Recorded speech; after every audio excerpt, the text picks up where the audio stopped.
We're not talking about the best of them. We're just talking about the rest of them. Not the worst parts, but the best parts. And the best parts we have. The best of the rest.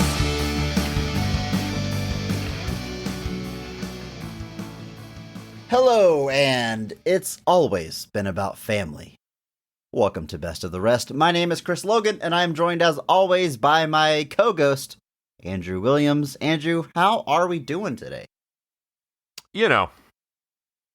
I do know. I do know by now how you're going to answer that each and every week, and it's great to check in on you, Andrew. Anything new happening in your life? Anything we can expand on here?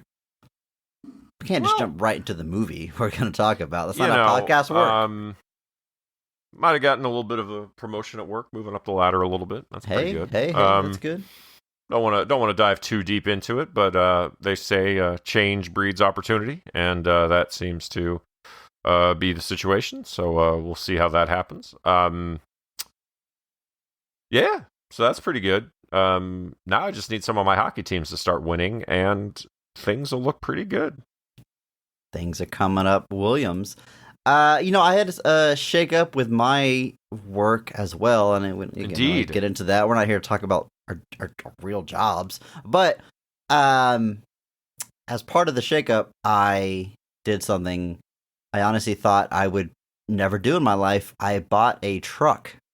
I just was never really a truck guy. Nothing against them, but I always thought, unless you need that for work, why, especially really big trucks, I don't really get the point. I like my little cars because they get great gas mileage, and that's all I really care about, spending less money. But I'm in a truck. I'm in a sizable truck, actually. I drive a Tundra now. I'm a truck man, and I'll be honest, I'm probably never going back. I kind of love driving this thing. The gas mileage does suck, but it's kind of nice being high up on the road for once. Yeah, I don't have that problem because I'm high up on the road anyway. So I'm tall. Yeah, I'm 5'4". Not really. I'm taller than that, but I'm very short. I was about to be like, bro, what? No way. Like, I genuinely thought, I was like, there's no way. But no, I have rented trucks before. I have driven them. It is fun. If for me, I drive too much for the mileage to be viable. So I drive SUVs though. So I've driven SUVs for almost a solid decade now, if not longer. So I definitely get the appeal of the big flashy car. Sure. Look, I'm born and raised in Texas. I guess it was bound to happen eventually, but having a good time. The little one likes it. My son Bruce, who's really into monster trucks, that's like his thing. He just had his birthday party last month, and it was a monster truck birthday party. So he likes that he gets to ride in a big truck. And I was trying to impress him, like, hey, let's go get in Dad's monster truck. But he corrected me. He said, Dad, that's just a regular truck. It's not a monster truck. I was like, okay, maybe I was reaching too far. But regardless, he likes riding high up on the road as well. But Andrew, we're not here to talk about trucks, our vehicles. We're certainly not here to talk about our personal life and what we do for a living. We are here to talk about a movie, because each week we take a second look at a film that was poorly received upon release and challenge ourselves to only talk about the things we like and what the movie does well. It's Ghost Month, and this week we are talking the 1999 film, The Haunting. Andrew, what is your history with this movie? Did you see it in theaters? It's something that you've watched many times over the years. No. I did not see this in theaters. This was July 23rd, 99. So it was the day after I turned 12 years old. This was not your birthday party that year. No, I did not decide that. I'm like, guys, do you want to go see the new adaptation of The Haunting of Hill House, directed by the guy who made Speed? And all of my friends were like, Andrew, what? And so... Well, but it's got Liam Neeson. I'm like, I don't know who that is. Batman Begins hasn't come out yet. It's got Catherine Zeta-Jones from Entrapment. That tracked a little bit better, but still wasn't quite enough to quite get us across the line. Anyway, no. Did not see this when it came out. Did not have any history with it. eventually saw it later. This is another movie that I know I've seen, whether it was on TV or whether my, one of the brief stints where HBO was free for a weekend or something. I know I've definitely seen it before. But again, much like our film last week, I've probably not seen start to finish, possibly ever. But I know I have not digested any piece of this movie in well over a decade again. So, well, like the film we talked about last week, which was A House on Haunted Hill, I saw this when it came out. I think in theaters. I'm having a hard time remembering I saw it in theaters or as soon as it came on video. But I saw both these movies in close proximity to each other because they released very close to each other in the same year. And again, like the movie last week, there are certain scenes that have been burned in my brain for over 20 years now, even though I have not revisited this film. I saw it at least once, maybe I saw it 2 or 3 times on video or whatever, but all within 2 years of it releasing, and then I just never watched it again. And yeah, it was kind of a trip to rewatch those scenes that were burned in my brain.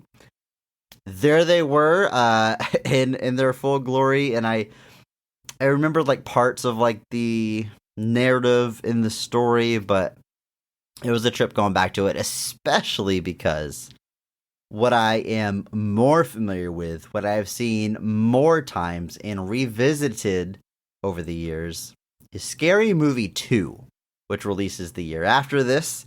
And The Haunting, this film we're talking about today, is the main movie that is parodying. That's what lays the story of Scary Movie 2. And then they also parody House on Haunted Hill and many other horror movies from that time. But it is difficult sometimes seeing the source material of the parody and having the parody in the back of my mind. I'm waiting for the main ghost to appear and race down the hallway in his wheelchair, or honestly, I was talking about this before we hit record, the little cherubs, the ornate statues in this movie, little kids, but they react to the scary stuff. They look scared.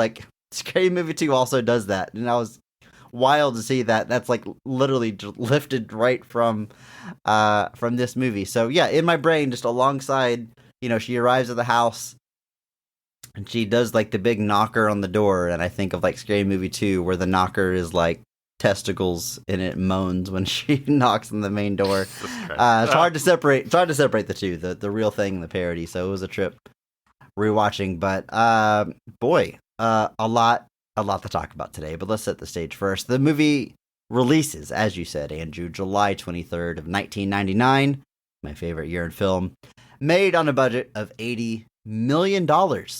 Pretty high budget for 1999, especially for a horror film.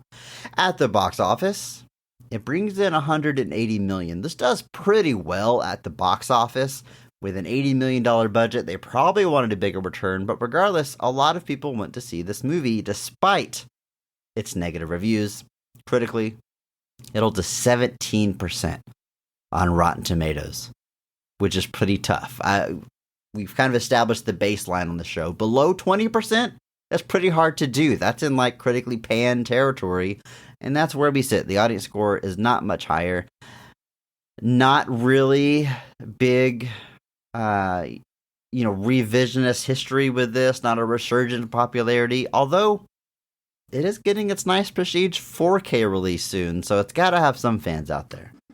I did notice that when I bought it, I did disc to digital for this, and I noticed that you can upgrade it to 4K digitally. So the digital 4K is already out there, which it might be that Jean de Bont just went back and was like, well, let's just knock them all out at once. It just did Speed and the Haunt, everything all at once, and was like, all right, I'm good now. Don't call me again. It is interesting to see that. This is true for the Haunting of Hill, or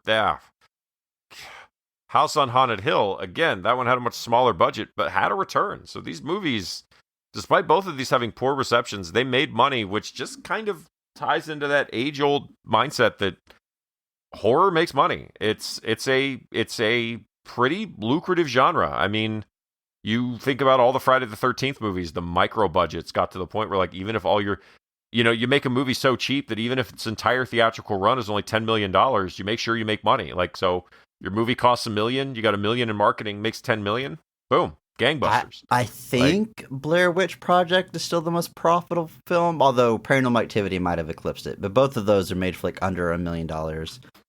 And Hell, Blair Witch Project, I think, is made for less than 100,000. It's okay. So Blair Witch is between 200,000 and 750,000. So we're a little unsure on where those numbers come in, but it is something where like you can definitely see that they made tons of money off of these micro budgets. And like Paranormal Activity, I'm taking a look real quick.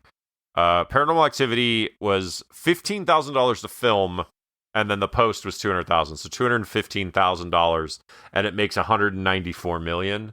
Blair Witch Project, even if you take it at $750,000 at the high end, makes $248 million. So Paranormal Activity might be dollar for dollar more profitable, but both are less than $1 million that make almost $200 million and almost $250 million. So those are definitely high on the list, but you think about just almost any horror film. I mean, the like, entire Blumhouse model is like put in less than 10 small million. Budget, and yeah, boom. You make money. It becomes more difficult to not make money. Like I think about like there was a movie that just came out called The Strangers Chapter 1, which is not it's not a prequel to The Strangers, which I thought what it was. It is see, I definitely assumed it was Strangers Origins, but it's not that. It's strange. It's called The Strangers Chapter 1, and the idea is that it's going to be Chapter 2 and 3 are going to be following soon. And I thought it was like a prequel, like we were seeing the origins of the Strangers. Is it a reboot? Yeah, it's basically just a relaunch. The first, so Strangers Chapter 1. The point I'm making is that Strangers Chapter 1 is #PP. A very lazy movie in that it is essentially only really a remake of the first Strangers. It is them in a house, they're isolated, they're in the middle of nowhere, strangers show up, terrorize them, the ending is basically the same. Anyway, I think The Strangers is a fine movie, but like even The Strangers is another great example of this, where like you look at a movie that made, like The Strangers cost $9 million, made $82 million. So even $9 million, that's higher than I thought The Strangers would have been. How much of that went to everything? But like, so The Strangers Chapter 1 is and I'm just saying it, The Strangers does not have the greatest critical reception either. It's just like a 50% even, I think. So Strangers Chapter 1, I thought was going to be doing these new ripples with kind of the idea of what the Strangers are and everything. It doesn't really do any of that. It's basically just a relatively paint-by-numbers rehash of The Strangers, starring new people. The implication being, I guess, now that we've gotten the setup out of the way, the sequel chapters can go to some more interesting places, I guess. I don't know. Anyway, Strangers Chapter 1 made for $8.5 million, which feels really expensive. But did you hear about The Strangers Chapter 1? You know what? Nobody did. Nobody cared. Made almost no impression. Critical response was pretty mixed. Still makes $48 million. That's enough. So that's gangbusters, essentially. Yeah. That's 5 times the budget. So you can't shake a stick at that. And they got 2 more of them coming. So horror is kind of known as this. Now, this is kind of an exception, if only because this is made for $80 million, which is a lot of money. Like, this is definitely kind of presented, I guess, as kind of a prestige. Honestly, that's what came to mind. Like, the term prestige horror was not around at the time, to my knowledge. It's a relatively new, A24 elevated horror. I really love Scream 5's take on the whole thing, but this feels like an early attempt at elevated horror, just with how much production value is in it and how seriously much of it is treated. It feels like they were thinking on set, like, guys, this could be The Exorcist. Like, this could be the next thing. And I'm not even, like, slamming the movie, but it is not The Exorcist. But I feel like it has this air of, not pretentiousness, but prestige, elevated horror. I feel like it is an early attempt at that. I mean, and yeah, we can talk about that a little bit more when we talk about the creative team. We can talk about the cast. We can kind of talk about the way this is presented. But it is definitely some high-profile talent, some people that are bubbling up, some people that are known. It is a director that has like major hits to his name. It is a bit different than, say, Friday the 13th Part 7, where we're churning something out for $1 million and hoping it makes $10 million. And in this case, we spent 80 million on it, and to be fair, it makes 180 million, which is that's money. You know, maybe not as much as you're hoping for, but that's 100% profit, even with marketing probably being accounted for.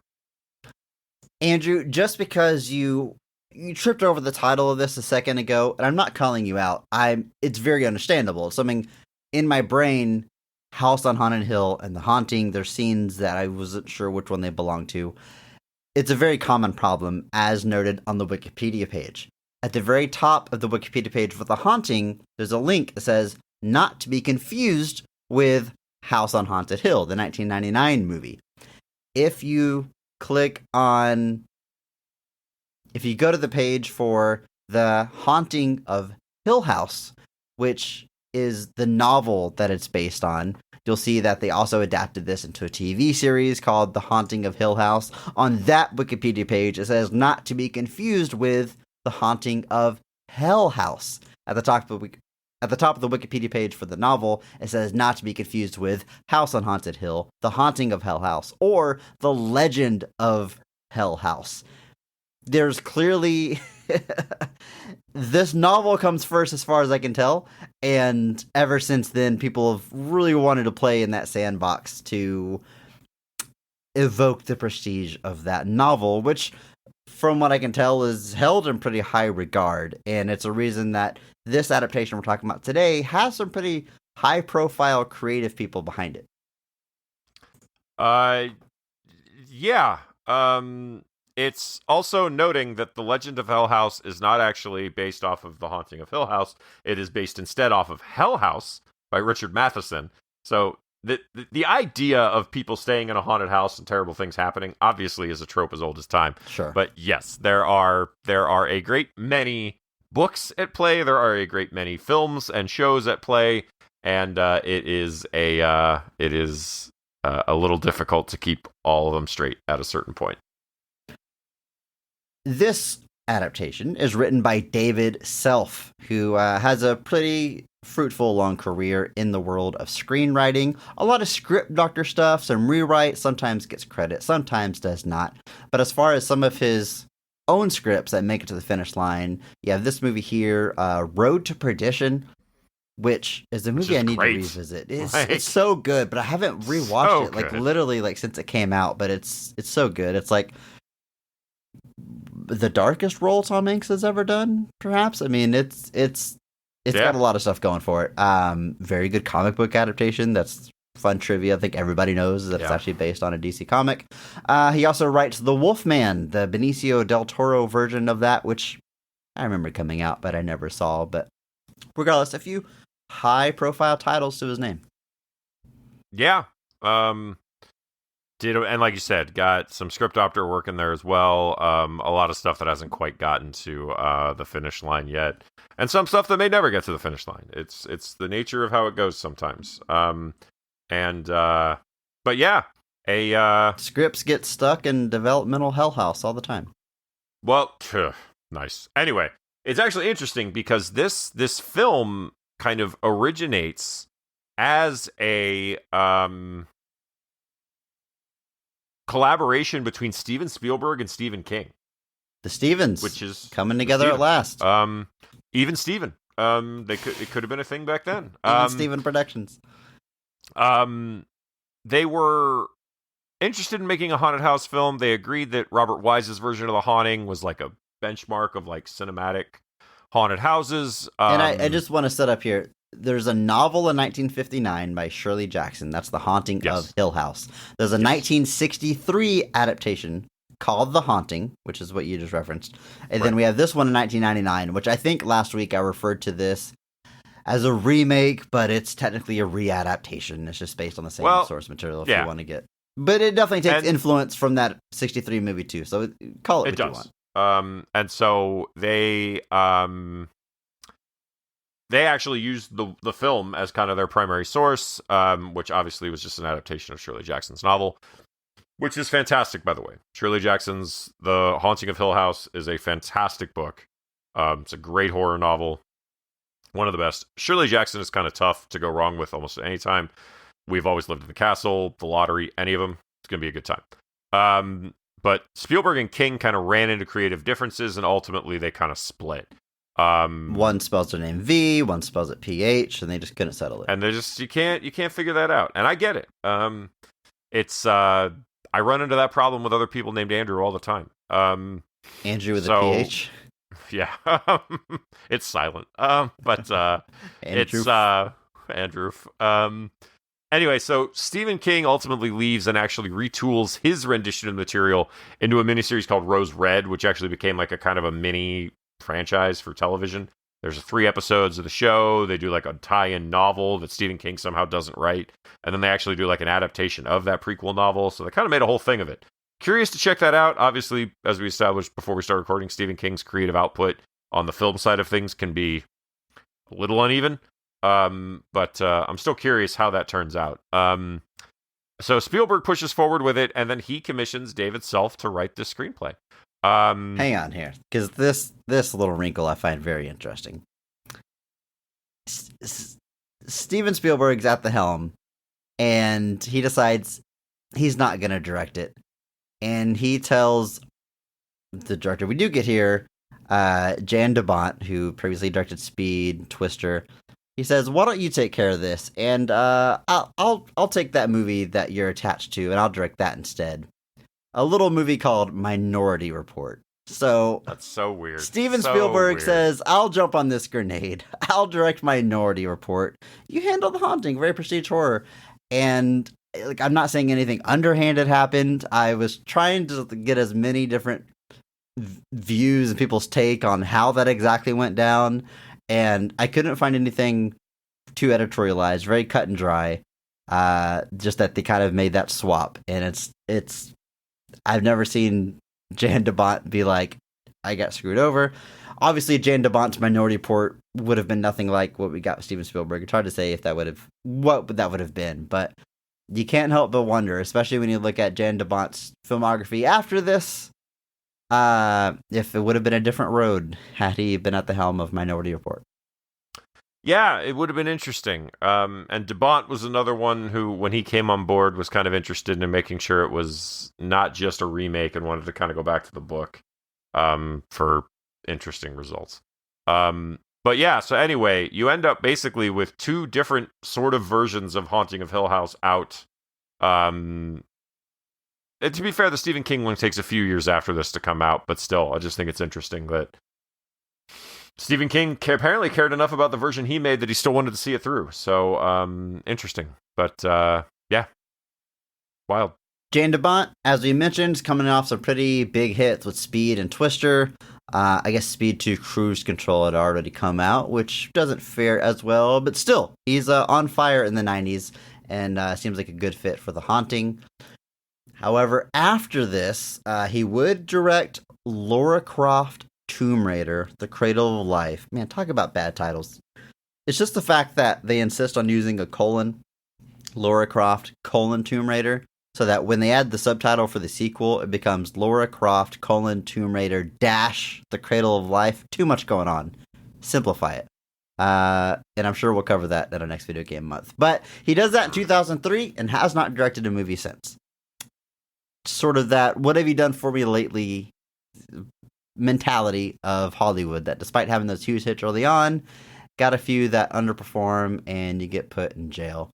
However, his career as a cinematographer is very impressive, and he has a lot of credits under his belt before he takes over that directing duty with Speed. Movies like Cujo, Ruthless People, which I understand is not a huge hit or anything, but it is a fantastic comedy from the 80s that I feel like I got to champion because it's not well known.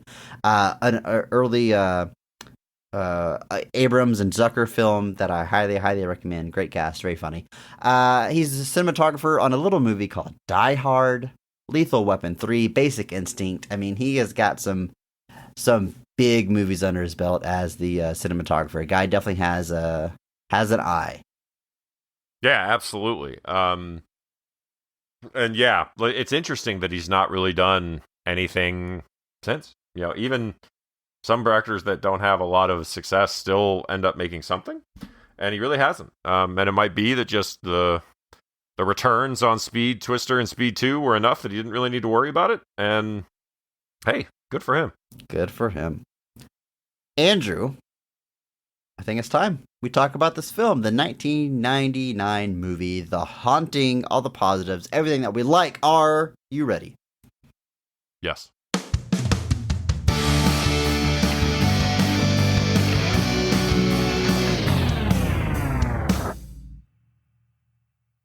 Dr. David Marrow invites 3 people suffering from insomnia to stay the night at a very large mansion to participate in a sleep study. Unbeknownst to the would-be patients, they are actually taking part in a study of fear. Dr. Marrow tells stories of the house's strange origins and the cruel man that built it. And his plan works as the 3 subjects begin to fear the old house and strange sounds that they hear in its halls. But when one of the subjects, Nell, begins to see far more disturbing images, it slowly becomes clear to all of them that the house is indeed haunted, and they must escape. It's a lot of backstory with the guy that built it and his family and kids and stuff. We'll get to it as we talk scenes, but that's the bones here. People are lured into a scary house with the promise of money, and then that house is haunted. Very similar to what we just talked about last week, the movie that came out the same year, House on Haunted Hill. I don't see it. No, sir. I don't see it. Oh, no, sir. I don't like it. No. Yeah. I'll say when you put it that way, it's interesting. I do think, honestly, at a high level, though, it is very interesting that the premises are largely the same. It's just the motivation as to why the person is trying to do it. Obviously, with Stephen Price's character, you just had kind of a guy who liked scaring people, like the idea of, cheap thrills or whatever. And with this, he's got this kind of misguided idea that he can discover some truth by doing this. Now, to be fair, I don't think we ever find out what Marrow was planning outside, like, dropping the hints of the stories. I don't really think he had any, like... We never really find out what he was going to do. When Nell starts, like, breaking down, he's like, I just laid the breadcrumbs and you put it together. So, like, he wanted to scare them, but, like, then what? Yeah, I don't know. I don't know, like, what, from being close to people getting scared, I don't know how that advances a study other than just studying fear up close. Who knows? I don't. The movie doesn't go there. I don't know. Yeah, but this, we did Deja Vu month earlier this year. I don't know, Andrew. Time's a flat circle. We did it at some point. We could have probably covered one of these movies, but it turns out they're both the Pepsi of the Coke and Pepsi scenario. So. And that not to hashtag PP. That was a situation we kind of ran into when we were planning that month. We'd think of, like, another one that comes up a lot such as it does is people talk about Dante's Peak and Volcano. And I'm like, yeah, but what's the one that everybody knows about? And what's the other one that people don't know less about? And that turns out that there probably is, a whole month of one premise that we could probably do. But that definitely does become a thing where, like, there's 2 movies that come out with the same idea, but neither one is really the standout. And I think that's kind of what we're looking at here. One was definitely more expensive. Andrew, we're going to talk about what that budget paid for when we get to scenes. But before we do that, we got to talk about the cast of this movie, as we always do. And we're going to start with the high point, best casting, best performance of the film, because every episode we recognize one person who goes so far above and beyond the Call of Duty that they actually elevate the quality of the entire movie with their performance. And we recognize that person by giving them the Mark Strong Award. Andrew, kick us off. Who was getting your Mark Strong Award for The Haunting? I am going to be going with Owen Wilson as Luke Sanderson as my Mark Strong for The Haunting. Arguably has the most memorable scene in the movie. People lose their heads over it. Hey. But he is kind of the semi-realist. If you want to consider there anyone that sort of is the audience inserts, it's probably him. He's the most normal of the group. Just has insomnia, has trouble sleeping, but overall is the one that's kind of like, I'm done with all of this stuff is happening, is the one that definitely tries to get out, and then is, unfortunately, of our core group of 4, the only one, well, I guess, the only one who doesn't exit on their own terms, I guess. but he is easy to root for. He's Owen Wilson, kind of at the peak of his Owen Wilsonness. Not really the peak, I guess. That comes in about 5 years beginning, or so, maybe. but yeah. So He's got a cool blue sweater. he's got this blue sweater he really wears the whole pops. time. He's got some cool pajama pants that he's got on. No, he sits in an interesting spot because he's kind of like obviously Lily has got this. We open up the movie with her, and she's got this kind of arc that she's going with. Liam Neeson's obviously the distinguished kind of head of this whole thing, and Catherine Zeta-Jones is this, bohemian fashionista type. He's basically the everyman, and so it's easy to kind of root for him for that reason, and that he's kind of the one that you're like, he really, nobody in this movie deserves what's happening to them. He deserves it the least. He's really the one you don't want to see anything bad happen to, which is, of course, why something bad happens to him. But I think he sits in that spot really well. Obviously, he's Owen Wilson. It's a part he's basically going to go on to play for the next 25 years in some varying capacity. Good work. But If I you can think get he it, just- no disrespect. Absolutely none. I think he holds the movie down in a really good way, adds a kind of grounded, semi-realistic approach to how one might react to such things, and tries to do his best throughout the whole thing, and unfortunately meets a very untimely demise, but creates one of the most memorable scenes, if not the most memorable scene in the film. So I think it's props fair to to you, Owen say Wilson. the most memorable. It's definitely one of the scenes that's been burned in my brain. Andrew, I took this note. His very first scene in the film, he is trying to decipher what type of insomnia the other two ladies have. He says, I'm a basic toss and turn all night. And he's like, is it anxiety, indecisiveness? And he's trying to figure it out. And when he turns to Catherine Zeta-Jones, she cuts him off. And he says, and I quote, "Wow, you're so dominant." Wow. Wow. It is not the only time he says wow. I did not keep a tally, but it's multiple times. It's 2 or 3. I've titles for it. I'm fascinated by actors that have a catchphrase, not a character they play, but you expect the actor to say that. His in particular, I feel has to come across organically. I don't think he ever I say wow in a distinct way. I'm gonna work that into every movie. I think it's just people picked up on it. He eventually leaned into it, but fascinating. Samuel L. Jackson saying MFer is another one that I call attention to. Andrew, good pick. Can't go wrong with the guy that's in one of the most memorable scenes of the film. I am going to go in a different direction. I'm giving my Mark Strong Award to alum of the show, Catherine Zeta-Jones, as Theodora, or Theo, as she goes Owen by. Wilson's an alum too. I didn't even mention that. How rude of me. Wow, yeah. Cars, is that the movie we talked about him? Ka-chow. Yeah. Ka-chow. Yeah, we've talked about a lot of people, huh? Catherine Zeta-Jones, of course, we talked about during The Phantom. Don't know if she's come up another time, but that comes to mind. Did she win a Mark Strong Award there? I don't know. There's no way for us to check, but she's winning one here. I really like what she's doing. One of my first notes says, Catherine Zeta-Jones has sexual tension with anyone. Anyone that shares a scene with Catherine Zeta-Jones, you lean in a little bit and you go, are they, is there something here? Are they gonna... Now kiss. Yes. Now, in the case of this movie, I think there's something there. Her and our main character of Nell, played by Lily Taylor, we'll talk about. There's romantic chemistry, right? Right? Yeah. I mean, the movie kind of definitely has them build a rapport very early on. There is a very... There's something. So much so, they were nominated for Worst Screen Couple at that year's Golden Raspberry Awards. Well, that's... okay. No, I definitely agree. Those early sequences have a little bit of a running across the beach and jumping around in the water vibe to them.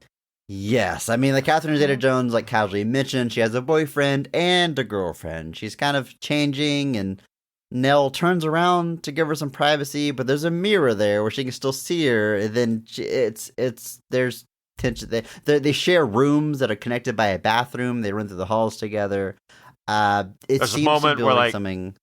Catherine Zeta-Jones goes "So what? Do you have a boyfriend, girlfriend?" She's asking. She's gauging, trying to get an idea. There's definitely Well, and then as the movie goes on, Catherine Zeta-Jones definitely takes like a protective nature over Yes. Nell and doesn't want her to like.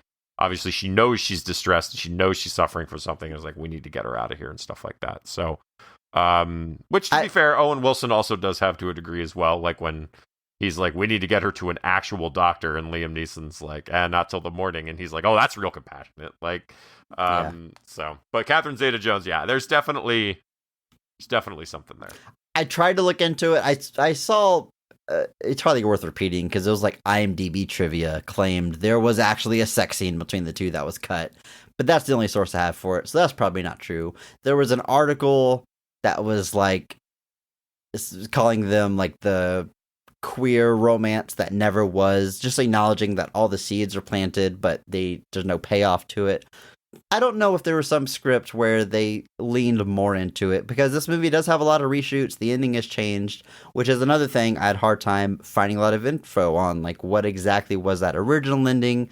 It doesn't seem to really be out there, but I just gotta acknowledge that. But Catherine Zeta-Jones just has such innate charisma and chemistry, and not just with the people she's on screen with, but she herself just pops off the screen. I think she's fantastic in everything she's in. Of course, we've talked about it many times. The Mask of Zorro, the sexiest film ever made. She's there front and center, and a big reason it has that reputation and is such an awakening for so many people. She's wonderful. I don't mean this. I'm choosing my words carefully, so I'm not suddenly be getting horny on Maine here, but she is just a joy to watch on screen. So for that reason, she's getting my Mark Strong Award. I think this is a good pick. Catherine Zeta-Jones is obviously great. She's great in pretty much everything she's in. She is very good here. This is Catherine Zeta-Jones at like the peak of her powers. I mean, Yes. It's the year after basically Mask of Zorro, in the same year as Entrapment.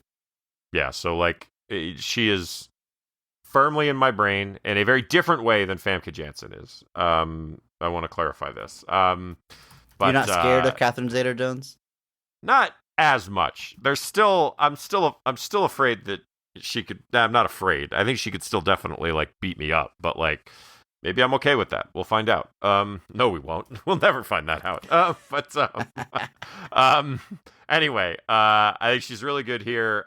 She's like, everybody's kind of filling a specific role. Like, so she's definitely kind of detached. She's definitely kind of aloof. She's that really annoying person, that talks about how spontaneous they are and you can't stand them. Except she's a little bit more palatable than that. But I think she does a good job there. And like I said, the relationship that develops between her and Nell, I think, feels relatively natural. And then obviously as the movie goes on and Nell kind of sinks deeper into this kind of spiral, Catherine Zeta-Jones takes on that kind of protective nature, and it feels very genuine, and it works. Andrew, have you watched Wednesday on Netflix? I have seen some of Wednesday on Netflix. I haven't watched it. I've heard pretty good things, but either I didn't realize or forgot that she plays Morticia Addams, so I definitely got to check that out, because that sounds inspired. I like that a lot. I think it's a very good pick. I'm a little less of a fan of Luis Guzman as Gomez, but I mean, that's some big shoes to fill. It sounds like they're going for more of like the comic cartoon era, where Gomez was definitely more of a weird looking dude. And to be fair to them, Luis Guzman is a weird looking dude. Sure. So no disrespect intended. Anyway, it is she's good. My parents like it a lot. I saw it on several times when I was at their house, but she fits the role in many ways. Lily Taylor plays Nell, Eleanor, our main character here. She's sort of our audience surrogate in the beginning. We see through her eyes how she comes across the ad in the newspaper and is drawn to this project and shows up, and everything slowly unveils from there. This is arguably her first big foray into a high-budget Hollywood film, and then she kind of goes back and forth after that, continuing to do independent work and bigger budget projects. She shows up in Public Enemies in 2009 and The Conjuring, which a movie I love, and I didn't realize until this rewatch that it's the same lady from way back in She the plays she plays the mom with Ron Livingston from Office Space as the husband, and I'm seeing she also shows up in Leatherface, so that convention line getting pretty long, getting some good credits. She's also got High Fidelity for all the music snobs out there. Lily Taylor is interesting in this movie though because she's got a really tough part, and this isn't on her, it's really on the script, but she has to sell this kind of invisible thing through a huge chunk of this movie and show empathy for these things that to that point have seemed malevolent. So she's trying to thread this needle of seeming empathetic to these ghost children while also kind of balancing that with making it seem like she's descending into madness, but also this increasing greater threat. So there's a whole lot of cross sections of this movie that have to run through this character that creates some weird tonal shifts. That's the way I'm going to put it. And like I said, she's doing everything that's asked of her, but it creates some very odd things and some slightly awkward moments, I think. But that's really not her fault. Alum of the show, Liam Neeson plays our doctor here, Dr. David Marrow. Talked about it back on the A-Team and possibly elsewhere, possibly won a Mark Strong Award. We don't know. No way to check. Liam Neeson has such an interesting career. This is 1999. This is the same year as Star Wars, which, of course, is a huge deal. But he's been acting for decades at this point. He's been around for a long time, just like as a working actor, sometimes lead, sometimes supporting. A face you might know, but I wouldn't call him a movie star. At least not like A-list, right? He starts to get some, high-profile stuff with Star Wars. Gets Batman Begins in 2005. And then, in I think it's 2008, when Taken comes out, in his 50s, he becomes like a premier action star. It's such a weird trajectory. It reminded me a bit of like Tommy Lee Jones, who again was like a notable actor for a long time. And then like Men in Black, he becomes like A-list in his, I don't know, I assume late 50s at that point, late in his career, just like hits this whole other level. It's just, you don't see that much in Hollywood. Someone hitting such high, hitting their peak so late in their career. But Liam Neeson, certainly one of them. He's 72, man. And he's still making action movies. But like It's he certainly doesn't look 72. Like, holy heck. Like, my You don't dad's think so? 76 and looks like 30 years older than this man. Sorry, Dad. I think in his 40s, he looked, in 50s, he looks older. By the time he gets to his 70s, he looks younger. I think Yeah, he he aged looks like fast, but then he slowed down. Yeah, like, because, Taken is 2008, and he's born in 52, so he's 56 when Taken comes out, which is crazy. Like, it is genuinely crazy. I'm looking at his filmography. It is interesting, because, like, the 80s, it's a lot of, like, small stuff. You get stuff like in Excalibur, he plays one of the other Knights of the Round Table. Then you get stuff like Darkman in 1990. Does that thing in 93, Schindler's List, that gained him a decent bit of attention. And then kind of keeps coming through and then does a version of Les Mis in 98. But then, obviously the double whammy of Star Wars and The Haunting, because they're definitely on equal footing for his popularity. In 99 kind of launches him up, and that's when you start getting stuff like Batman Begins comes several years after that, to be fair. He's in Love Actually, which I'm not the biggest fan of, but for many people it is a Christmas classic. Kingdom of Heaven, he's also in 2005. Takes on a lot of voice stuff then. He does the voice of Aslan and all the Lion, the Witch, and the Wardrobe movies. Obviously, alum of the show from a little thing called The A-Team. And now just does action movies all the time. Apparently has... Good work if you can get it, Andrew. Stuff coming up. But then also apparently will be starring in a reboot of The Naked Gun as Frank Drebin. I've heard of this for a while. I don't know if this is It coming is. to fruition. It is. Is this happening? This is happening. He is playing Frank Drebin Jr. I actually do not know if they will be implying that he is the son of Frank Drebin. I hope not. But For some reason, that sounds funny to me, though. Like, because if, like, age-wise, it doesn't make... I guess it could work out. I don't know. We'll see. I will say this. The man who is directing it is the man who directed Popstar Never Stop Stopping. So Never stopping, Andrew. I'm sorry. My God. So, and the guy who directed Hot Rod, so maybe... I don't know. But anyway, Liam Neeson's. I agree. He's fine here. Like The Family he's fine Stone here. Like, is the definitive rom-com Christmas movie. The Family Stone. I don't know that I've seen that one. It's a good one. It's got Coach, Diane Keaton. Got a lot of people. Coach, like The guy from the Craig T. sitcom. Nelson? His name, like, yeah. Oh, Craig T. Nelson, Mr. Incredible. Coach, Andrew, please. Mr. Incredible. Mr. Coach. Mr. Coach. Beautiful. That one also has the other Wilson brother in it. I forgot. Yeah. Anyway, back to Liam Neeson's in The Haunting. He's got this. He's the guy that's like, he's taking these people to Hill House. He's presenting it as under false pretenses. He's telling them it's an insomnia study, but he knows that he wants to actually subject them to fear. He purposely picked a place with a really tragic backstory. I guess it's a little more unknown if he knew it was haunted or not, or knew that... I'm guessing he had to have heard that it was haunted, but I'm guessing he just thought it was all just stories, and just kind of was approaching it that way. It is...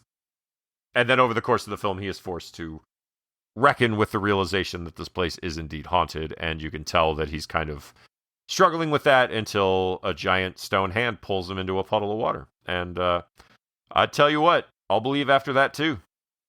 Honestly, Andrew, a pretty tight cast. For a horror movie, for a haunted house movie, you would think you would have 5, 6, 7 people, some cannon fodder, some people that can die throughout up the stakes.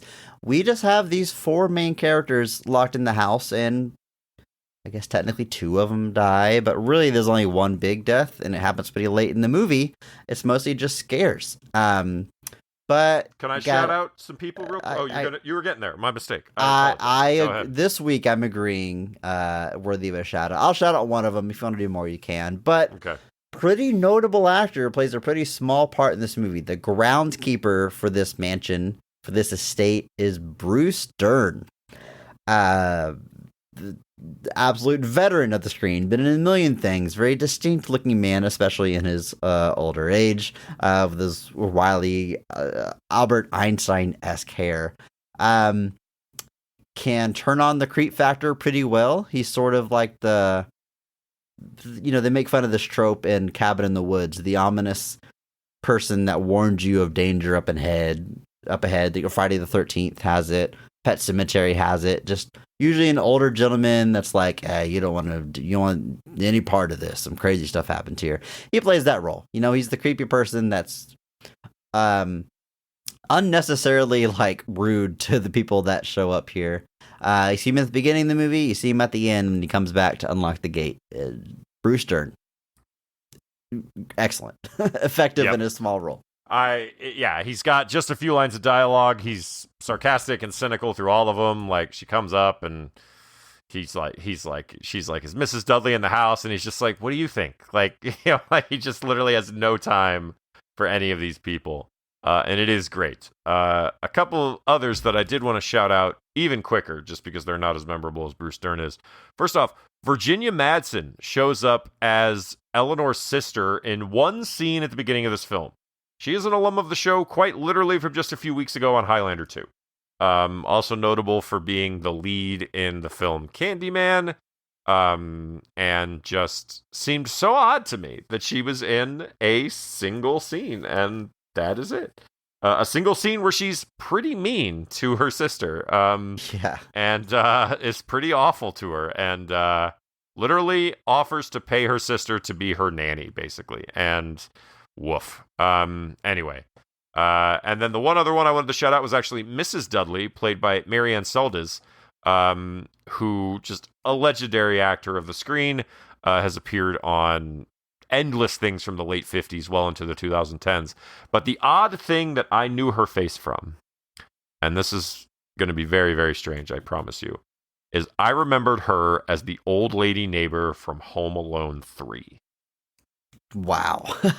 There's your deep cut for the week. Did folks. you watch that like as a kid? Like I've never seen Home Alone 3. Yes. I have never ever watched it again as an adult. I bought it as a kid. I remember watching it, and she plays the old lady neighbor who's super standoffish and mean for most of the movie until they bond at the end and they save each other. And the real journey is the friends we made along the way. It's so funny that like the obvious formula of Home Alone is like kid booby traps his house against would-be burglars. But every Home Alone movie repeats like every story beat, including a creepy older person they're scared of at first that they bond with at the end. Like Home Alone 2 does it with the pigeon lady, and I'm learning now that Home Alone 3 is like, this is an essential part of our formula. Scary old person that, has a moral lesson they learn from each other by the end of the movie. The one other notable thing that Home Alone 3 has going for it is that it is quite possibly one of Scarlett Johansson's earliest on-screen credit. I don't think it's the first one, but it's pretty early on. It's 97. So, yeah, she plays the new Macaulay Culkin's older sister. Let's not cover that one day, Chris.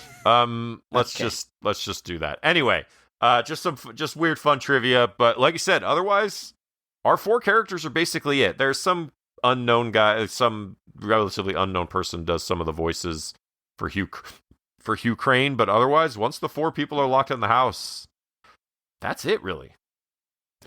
Andrew, let's talk about what happens after locked in the house by talking about the best scenes of the film, starting with our personal favorite. In your opinion, when is this movie firing on all cylinders? What is the best scene of The Haunting?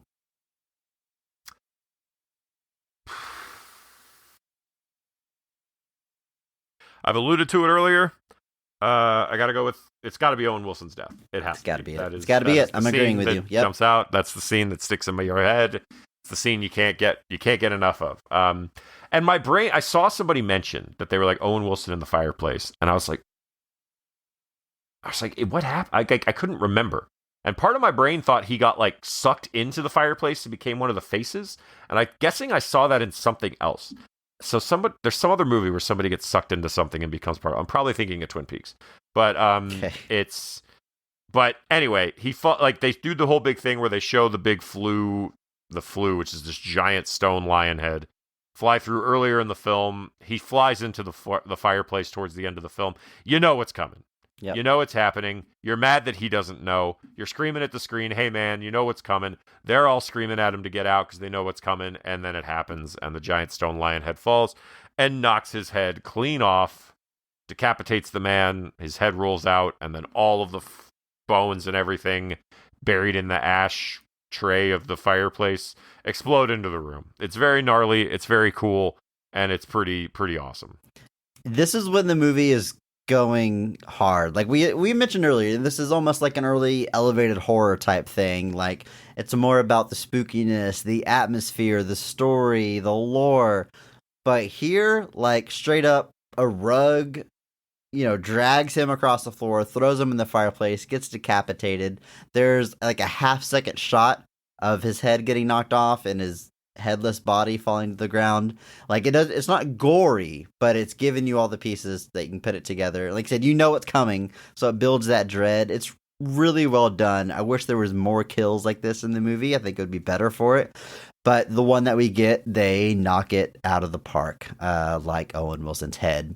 And I'm glad you mentioned what happens next, because it's established earlier that there's in the fireplace, you open up the metal flooring, and that's like where all the ashes are collected, right? And they established earlier, our main character is digging through them, and there's bones, and we know that these are bones of children. Like, it's made pretty clear, it's pretty creepy.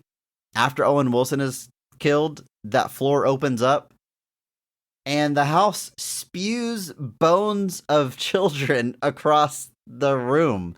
Like, that's pretty gnarly, especially for this movie that, again, is more about atmosphere and tone. Like, it's just throwing dead kids around. It's wild that it actually finds a way to go there. So, yeah, I gotta agree with you. I mean, this is certainly the image that was burned in my brain all these years.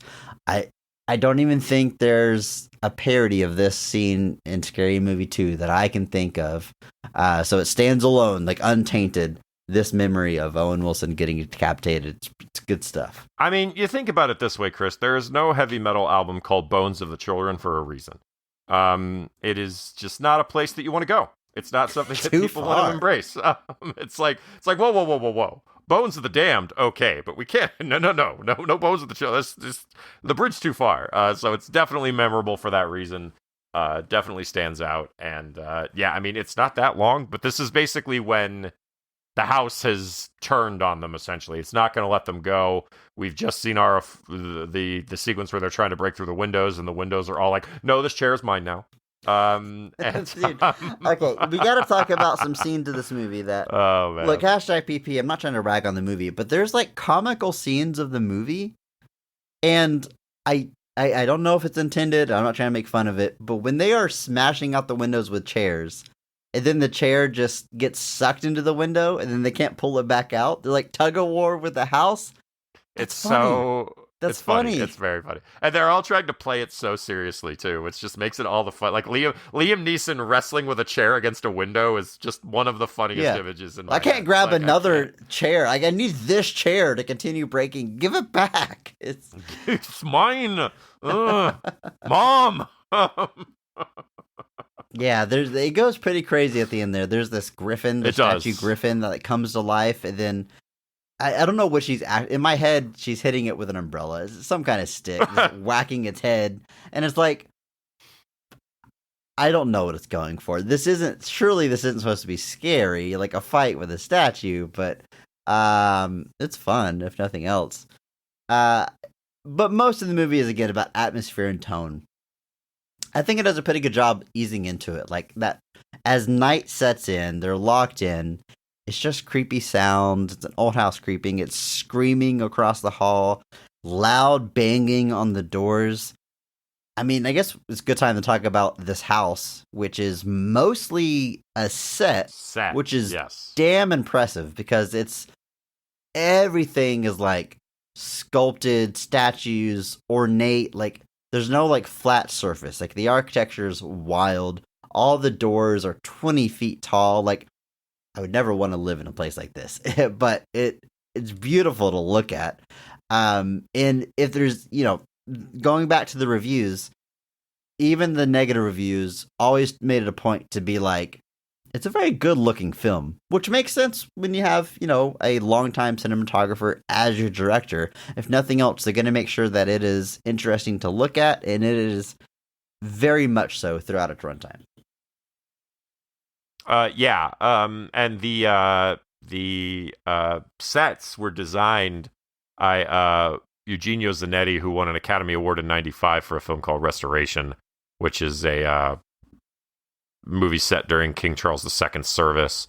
So that was the 1650s ish. So not a lightweight by any means. And apparently they spent like almost $10 million of the budget on these sets, and it shows. It absolutely shows. It is, and when you've got the money to do that, it definitely helps. I almost thought this was Wayne Manor from the outside for a second from Batman '89, but it's not. It's huge though. Like it's the massive. Estate is insane. Yeah. They do a little bit of the, they mentioned like the idea that he kept adding rooms to the house, and it got a bit of a Winchester Mystery House vibe there, because that was one of the stories of the actual house, is that the woman who owned it basically kept having construction done because she thought the sounds of construction kept the spirits away, so she would have that house worked on like 24 hours a day. It's a cool place. I'm sure I've mentioned it on this show before. I'm sure I have. It's in San Jose, California. I did get to go see it. It's really cool. It's not built for someone my height, so you being 5'4" should be fine. But it is genuinely just a trip just to go. Like there's no stairwells, there's ramps, but because she needs the slope to be so gradual because of how old she was, it literally it's like a room that's literally just a ramp to the second floor that just weaves back and forth and around. And so for anybody that could just, able-bodied person, you're like, what is this? But for her, she's like, that's what I needed. And when you have the money to do it, why not? It's pretty cool. I really like the cold frost effects this movie does. Yeah, those are cool. It never really explains it, which is fine. Leave a little mystery. But I don't know if it's the ghost presence that lowers the temperature or if it's just a way to torture them. But when a presence enters the room, sometimes you'll see frost on the window. Sometimes there's a face in the frost, and then you see their breath. Pretty cool. This movie does a pretty good job building its atmosphere, building its tone, which, again, I think most people are in agreement with. Andrew, if we're going to talk about the negative reception of this, it's probably the final act of the movie that gets most of the criticism.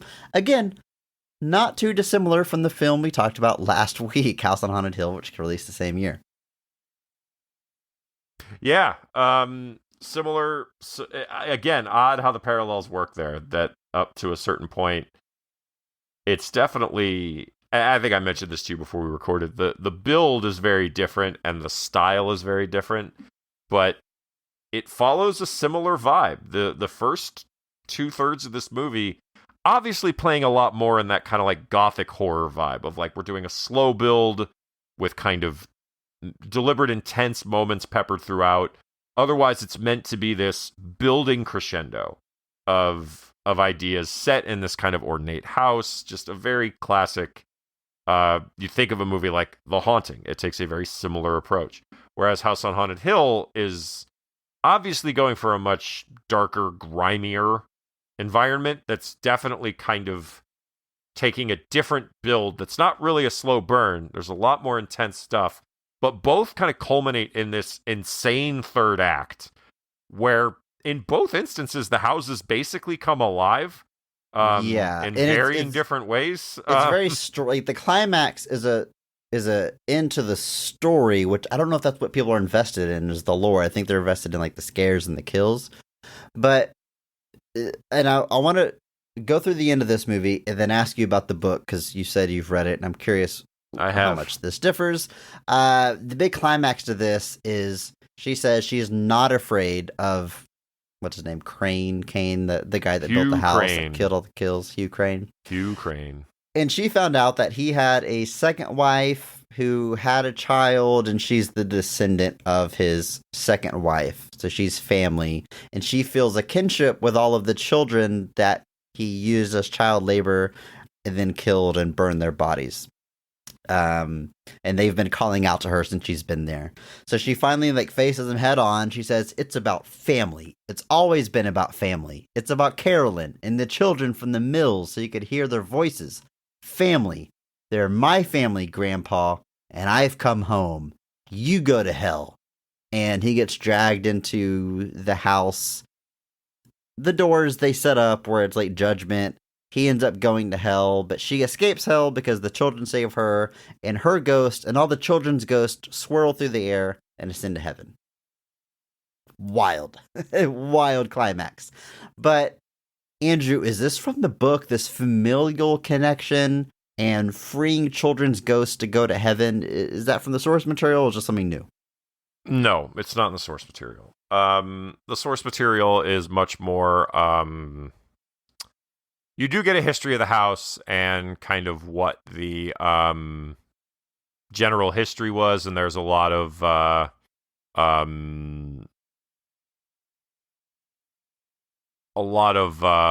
suicide, violent deaths, things like that. The general hook is similar. You've got a doctor who's an investigator. In this case, he's a much more straightforward investigator of the supernatural. He's got actual degrees, but he wants to investigate the supernatural. And he gets together a group. Eleanor is very much a direct comparison to the Eleanor in the book. Theodora is like a bohemian artist, same idea. Now in this one, Luke is the young heir to Hill House. He's the guy he's kind of the Pritchett character almost, like from House on Haunted Hill. He's the guy who's the heir to the house, essentially owns it. And the whole point in that one is Montague. In the book, his name is Montague, not Marrow. He's trying to find evidence of the supernatural. Figures having a bunch of witnesses. That's the way to do it. And they're basically there. The caretakers do the same type of thing. We don't come to this house at night. Deal with it yourselves. More people do kind of come and go during their stay, because in the book, they're there for 3 months. They're there for a while. And you get this idea that maybe there's not ghosts. Maybe it's more of a psychic thing going on with some of the characters. And it builds, but this idea of like the freeing the children, all of that, it doesn't really work. The idea of Eleanor viewing the place as her home, that is in the book to a degree, but it's based more off of by the time Eleanor gets to the end of their time at the house, she just develops a kinship for it, and they think she has an empathetic ability or like a psychic ability that ties her to the ghosts. But yeah, the escalation of Hugh Crane and the dead children, I don't really think that's there. The idea that she's not really experiencing things, she may just be having delusions, all of that's there too. Like, there's a lot of bare bones, but like the third act of this movie is very much where like the creation of new ideas is put into full form. It seems to me, from what I can read, that the idea of freeing the children is the added thing to the ending. Okay. They're like, we established there's all these dead kids and we just left them there. Let's make it a happy ending where they get to go to heaven. Because yeah, and I think the idea that, you know, the kids are what's kind of guiding her through the house, it kind of feels like they kind of, the interview I read that I'm sure you saw, basically said he added stuff with like Eleanor and the kids. And so I'm thinking that general subplot of Eleanor and the kids is what kind of got added. Now, obviously, you've still got this Hugh Crane character at the center of it, and I don't know if that was even more so, like the idea that, you know, they created a more definitive antagonist versus just the general evil of the house or whatever. And possibly, I don't know. But yeah, there is a lot of the broad strokes to a certain point are very similar. Obviously, you got your 4 characters, you've got the Dudleys, you've got the caretakers, you've got all that sort of stuff that largely works out. But obviously, the subplot with the children and Hugh Crane and all of that is, I don't remember it, but I'm going to reread the book. And I'm sure if I'm wrong, someone in our Discord will very respectfully point out my misgivings and not at all be disrespectful. Now, you say that sarcastically because in most of the internet, that would not be the case. But you know what, Andrew? In our Discord, I have faith that they would handle that with grace and be kind, because we got a nice group of people there. It's you that calls me dumb when I don't know the movie games on the first guess. That's right. That's correct. You got it. Nailed it. You're mean to me on the podcast. I'm mean to you in the Discord. That's the interplay here. That just makes me seem like the jerk. You know, Chris, I'm sorry. No, you're not. Yes, I am. I'm not trying to be mean. It's all good fun. Well, so he's gonna cut all this. He's gonna cut all this, folks. It doesn't matter.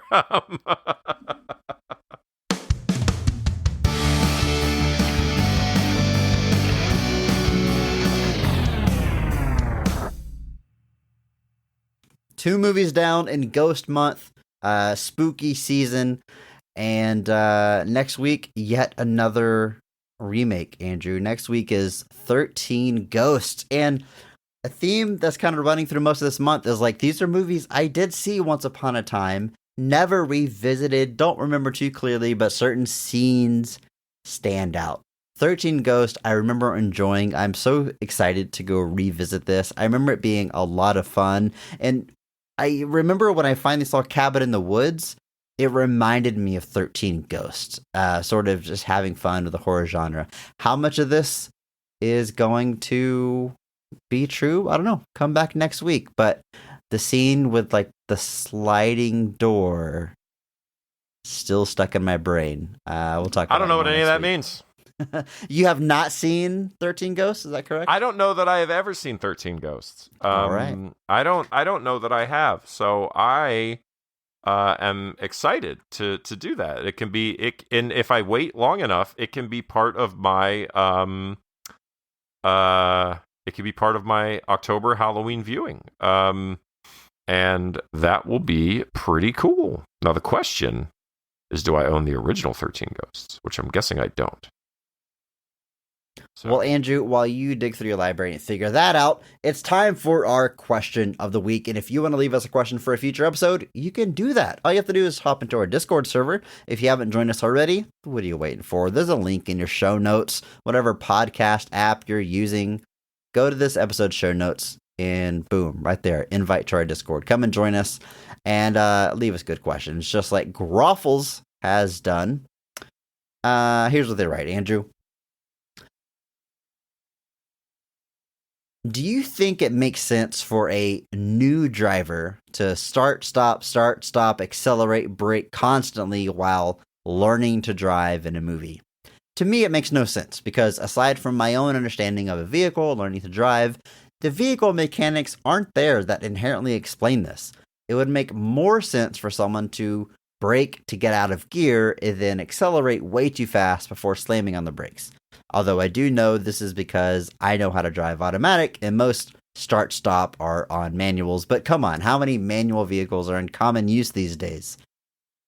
And they ask if there's any other relics or inconsistencies with movie stereotypes that come to mind for you. I love how passionate they are about this one specific stereotype. I know exactly what they're talking about.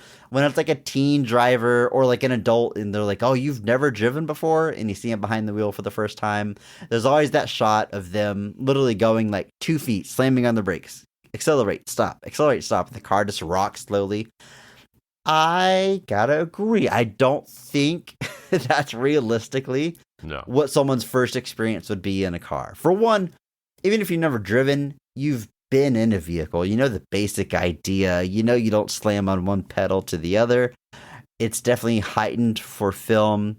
And I don't know if that one's ever bothered me, but I get where this question's coming from because other stuff certainly bothers me. We've talked about in the podcast before. People playing video games, what they're doing to those controllers makes no sense at all with the video game they're playing. They're always mashing buttons as fast as possible, and then you'll see like a shot of the game they're playing and it's like Mario walking across the screen or whatever. It just, I get it, like the visual's not great for someone actually playing a video game because you actually don't push buttons that often for most games, so you got to make it look interesting. But you know, if you know anything about video games, it just looks ridiculous, and that does indeed bother me every time I see it. Andrew, how about you? It just reminds me, there was this during an H Bomber Guy's video talking about plagiarism. He dived into a particular gaming video content creator who ended up plagiarizing a lot of his content. But one of the things he pointed out was that the guy was reviewing a fight stick, like genuinely like a full on, you know, like you have for Street Fighter and stuff. I've seen some of the ones you make. They're awesome. And he was testing it out by playing Sonic.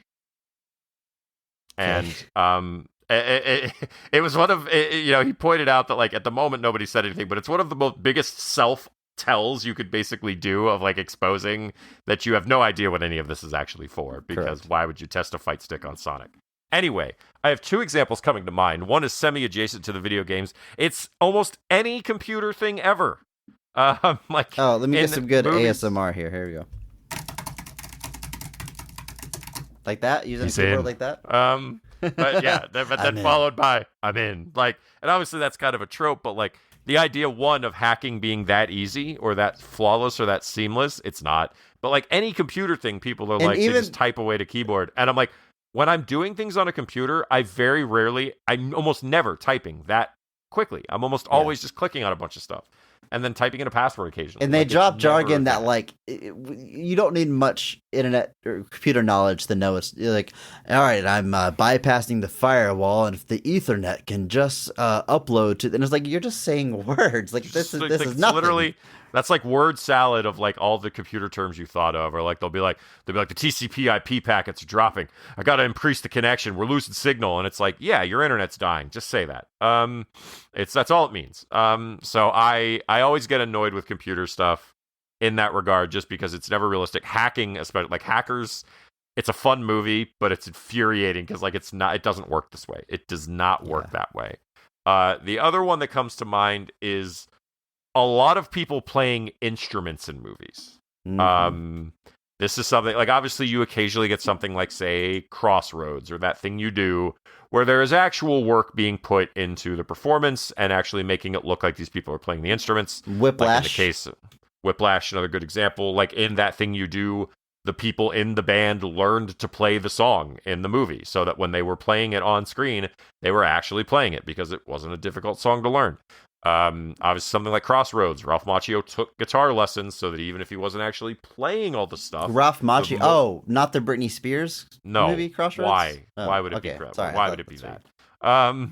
But so even if Ralph Macchio wasn't playing the parts, he understood what they were and was at least trying to make the right hand shapes and the right movements. Versus 99% of the time you see a string quartet in the background of a scene, they're doing nothing. Like, they don't at all match the music. You see a lot of bands where they're not even close. Like, there's this really, really dumb made-for-TV Archie movie called Archie Return to Riverdale. And there's a scene where it's one of the most egregious examples.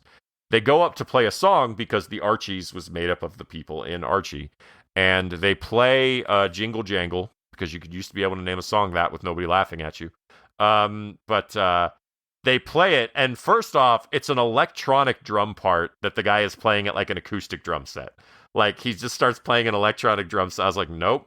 And then, like, they start playing the song, and I'm like, not a single one of you is even attempting to mime what playing this song would actually be like. And, like, I love the National Treasure movies. There's several sequences there with string quartets where I'm like, you're not even close. Like, you're not even pretending to play. And I don't know if this is like a, hey, they're playing something in the moment and then they're just dubbing over a different song afterwards.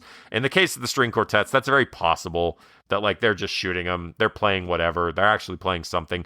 But in a lot of cases, they don't even look like they know how to play the instruments. They're like just extras that were told, hey, sort of look like you know what you're doing here. And I'm like, I don't know. But instruments is definitely one that particularly drives me crazy because I know how to play several instruments. So there's probably so many examples of this, but it all comes down to like what you are passionate about or have experience with. Like, if you play video games, you're going to pick up on that. If you drive, you'll pick up on the inconsistencies of driving. Another good one is like when you see someone driving, they're constantly moving the steering wheel left and right as if they're going down a windy road, but that's not what you do when you drive.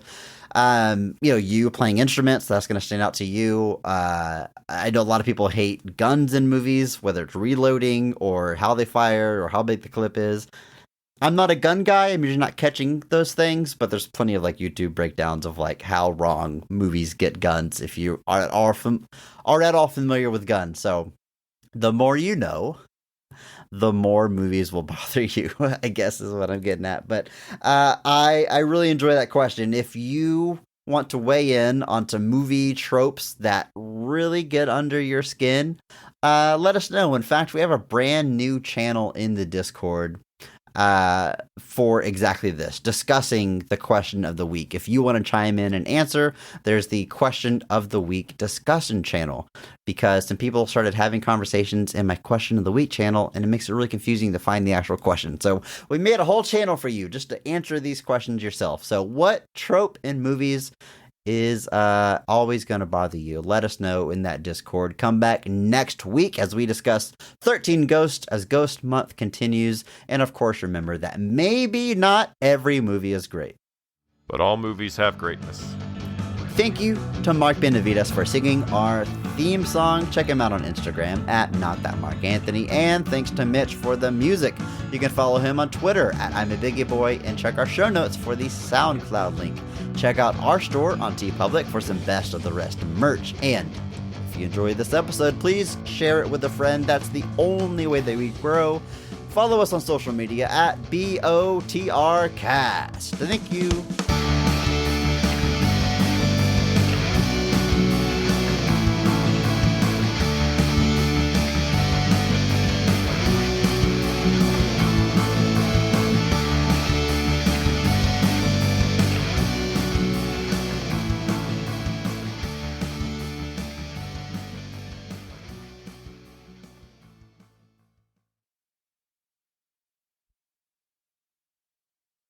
They're in the middle of nowhere.